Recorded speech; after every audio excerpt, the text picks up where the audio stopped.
तर मनसेचे नेते अमित ठाकरे यांनी फेसबुक पोस्ट करत निशाणा साधलाय। विद्यार्थ्यांच्या आत्महत्येला ही भ्रष्ट सिस्टीम जबाबदार असल्याचा आरोप त्यांनी केलाय। नीट परीक्षा रद्द झाल्याच्या धक्क्यातून विद्यार्थ्यांनी आपलं जीवन संपवलं। ही आत्महत्या नाही तर या सिस्टीमने केलेला अधिकृत खून आहे, अशा शब्दात अमित ठाकरे यांनी सरकारवर निशाणा साधला। तर अमित ठाकरे यांनी सरकारवर नेमकी काय टीका केली आहे ते आपण पाहूया।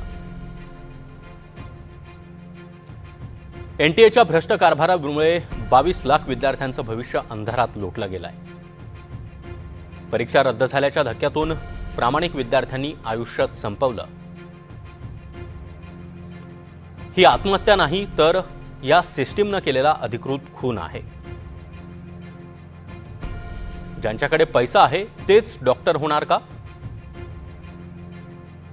आम्ही विद्यार्थ्यांच्या पाठीशी खंबीरपणे उभे आहोत। या शिक्षण माफियांच्या मुसक्या आवळणार